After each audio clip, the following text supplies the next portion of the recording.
ஃப்ரெண்ட்வுட்ஸ் மக்களுக்கு வணக்கம். இன்னைக்கு நம்மளோட நிகழ்ச்சியில யாரை பத்தி பேச போறோம் அப்படின்னா, நடிகரும் இயக்குனருமான சேரனுடைய அம்மா உயிரிழந்திருக்காங்க. அதை பத்தி தான் இப்ப நம்ம பார்க்க போறோம். சேரன் அப்படின்னாலே நம்ம எல்லாருக்குமே ரொம்ப பிடிச்ச ஒரு இயக்குனர், பிடிச்ச ஒரு யதார்த்தமான நடிகர் அப்படின்னு சொல்லலாம். ஸோ அவருடைய இயக்கங்கள் ஒவ்வொன்றுமே தனித்துவம் வாய்ந்தவையா இருக்கும். அதாவது 90s டைமிங்லலாம் ஃபேமிலியோட ஒரு படம் உட்காந்து நாம பார்க்கணும் அப்படின்னு ஆசைப்பட்டோம்னா, அதுல முக்கியமான ஒரு பங்கு வகிக்கக்கூடிய இயக்குனர் படம் அப்படின்னா அது வந்து சேரன் அவர்களுடைய படம் தான். அதுல மறக்க முடியாத ஒரு படம் அப்படின்னா பாண்டவர் பூமி. ஸோ அந்த படமா இருக்கட்டும், அதுல வந்த ஒவ்வொரு பாடல்களா இருக்கட்டும், இன்னைக்கு வரைக்கும் ஃப்ரெண்ட்ஷிப், அதாவது தோழன் தோழி அப்படின்னு சொன்னாலே அந்த பாடல் இடம்பெறாம இருக்கவே இருக்காது. அந்த அளவுக்கு இன்னைக்கு வரைக்கும் நிலைச்சிருக்கக்கூடிய நிறைய பாடல்கள்ல அந்த பாடலும் ஒண்ணு அப்படின்னே நாம வந்து சொல்லலாம். அதுக்கு முன்னாடி பாத்தீங்கன்னா அவர் வந்துட்டு திரைத்துறைக்கு வர்றதுக்கு முன்னாடி ரொம்ப ரொம்ப ஒரு சாதாரண ஏழ்மையான குடும்பத்துல பிறந்தவர் தான் நடிகர் சேரன். மதுரை மாவட்டம் மேலூர் அப்படிங்கிறது தான் அவங்களுடைய பூர்வீகம். சொந்த ஊர் அப்படின்னாலே அவருக்கு மதுரை தான். ஸோ மதுரையில இருந்த ஒரு சின்ன கிராமத்துல பிறந்து வளர்ந்து படிச்சவர் தான் நடிகர் சேரன். அதுக்கப்புறம் சின்ன வயசுல இருந்தே, அதாவது ஸ்கூல் படிக்கும் போதுல இருந்தே அவருக்கு நடிப்பு மேல ரொம்பவே அதீத ஒரு ஆசை கொண்டவரா இருந்திருக்காரு. ஸோ காலேஜ் டைமிங்லயும் பாத்தீங்கன்னா நிறைய விஷயங்கள் சினிமா பத்தி தான் பேசியிருக்காரு. நிறைய விஷயங்கள் சினிமா பத்தி தான் செஞ்சிருக்காரு. ஒரு காலகட்டத்துக்கு அப்புறமா வேலை தேடணும் அப்படிங்கிற ஒரு சூழ்நிலை வரும்போது எதையுமே யோசிக்காம கையில எதுவுமே இல்லாம சென்னையை நோக்கி வந்தவர். சோ சென்னைக்கு வந்து கிடைச்ச வேலையை செஞ்சு வீட்டுக்கு மாசம் பணம் அனுப்பலாம் அப்படின்னு வந்தவர். சென்னைக்கு வந்த இடத்துல சினிமாவில் சேரணும் அப்படிங்கிற ஒரு ஆசை அவருக்குள்ள இருந்துகிட்டே இருந்தது. அதனால தனக்கு கையில கிடைச்ச வேலைகள் எல்லாம் கொஞ்சம் கொஞ்சமா, அதாவது பார்ட் டைமா பார்த்து மீதி இருக்கக்கூடிய எல்லா டைமையும் சினிமாவை தேடி அலைகிற ஒரு சாதாரண மனிதரா தான் சேரன் வலம் வந்திருக்காரு. அதுக்கப்புறமா ஒரு சில மேடை நாடகங்கள் நடக்கிறத பார்த்துட்டு அங்க போய் சேர்ந்திருக்காரு. அங்க சேர்ந்து ஒரு சில நாடகங்களும் அவர் நடிச்சிருக்காரு. அந்த நாடகத்தின் மூலமா பாத்தீங்கன்னா KS ரவிக்குமார் இயக்கத்துல புரியாத புதிர் அப்படிங்கிற ஒரு படத்துல அவர் வந்து பணியாற்றிருக்காரு. அதாவது ஏடியா வேலை பார்த்திருக்காரு, அசிஸ்டன்ட் டைரக்டரா வேலை பார்த்திருக்காரு. அதுக்கப்புறமா பாண்டியன், நாட்டாமை, மகாநதி இந்த மாதிரி ஹிட் படங்கள்ல அவர் அசிஸ்டன்ட் டைரக்டரா ஒர்க் பண்ணியிருக்காரு. அதுக்கப்புறமாவும் பெரிய பெரிய குருக்கள், அதாவது பாலு மகேந்திரா, பாலச்சந்தர் அப்படின்ற சொல்லக்கூடிய பெரிய பெரிய குருக்கள் கிட்ட எல்லாம் இவர் வந்து வேலை பார்க்கணும் அப்படின்னு சொல்லி ரொம்பவே ஆசையா ஒவ்வொரு கம்பெனியா ஏறி ஏறி இறங்கியிருக்காரு. இதுக்கு நடுவுல குடும்ப சூழ்நிலை காரணமா வீட்டுக்கு பணம் அனுப்பணும் அப்படிங்கிறதுக்காக சினிமாவிலேயே நிறைய எடுப்பிடி வேலைகள்லாம் செஞ்சிருக்காரு. 5 ரூபாய் 10 ரூபாய் கொடுக்குற இந்த வேலையை நீ செய்யறியா அப்படின்னு கேட்டு, சோ அந்த மாதிரி செய்யக்கூடாத வேலைகள்லாம் கூட அவர் ரொம்பவே கஷ்டத்துல அடிபட்டதுனால செஞ்சிருக்காரு.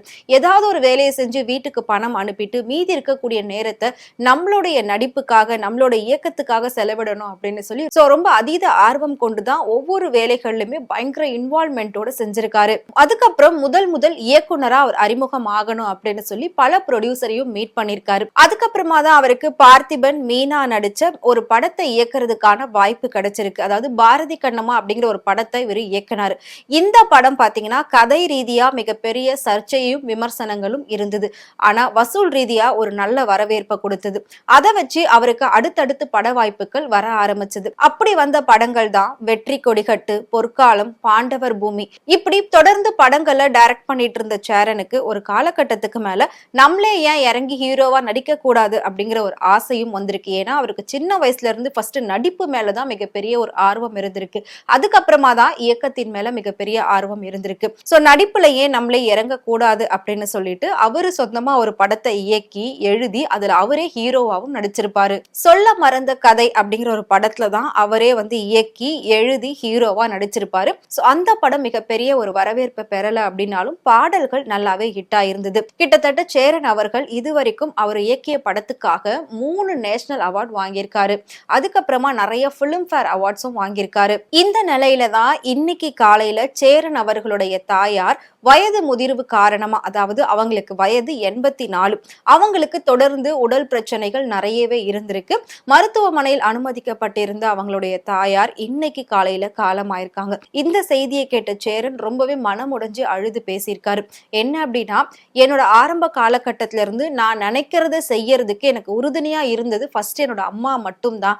இன்னைக்கு நான் இந்த அளவுக்கு இருக்கேன் அப்படின்னா அது என் அம்மாவால மட்டும்தான், என்னோட அம்மாவோட ஆசீர்வாதம் இருந்ததுனாலதான் என்னால இவ்வளவு தூரம் சாதிக்க முடிஞ்சது, இவ்வளவு தூரம் சினிமாவில் டிராவல் பண்ண முடிஞ்சது. ஏன்னா குடும்ப சூழல் அப்படிங்கிறது ரொம்ப கஷ்டமான ஒரு சூழ்நிலையில நான் இருந்தேன். அப்படி இருக்கும்போது எனக்கு வந்து சினிமாவெல்லாம் தேடி நான் போயிட்டு அலையிற டைமிங்ல வீட்டுக்காக வேலை செஞ்சு சம்பாதிச்சு குடுக்கணும் அப்படின்னு சொல்லி தான் எல்லா அம்மாக்களுமே சொல்லியிருப்பாங்க. ஆனா என்னோட அம்மா வந்து, "உனக்கு எது புடிச்சிருக்கோ நீ அது செய்ப்பா. நீ வந்து வீட்ட பத்தி யோசிக்காத. நான் பாத்துக்கிறேன். உனக்கு பிடிச்ச வாழ்க்கைய நீ வந்து போய் பண்ணு." அப்படின்ற மாதிரி தான் எனக்கு ஃபுல் ஃப்ரீடம் குடுத்திருந்தாங்க. நான் என்ன சொன்னாலும் அதுல இருக்கக்கூடிய நல்லது, கெட்டது அப்படின்னு சொல்லி எனக்கு பிரிச்சு எடுத்து சொல்லி நெறைய விஷயங்கள எனக்கு புரிய வைப்பாங்க.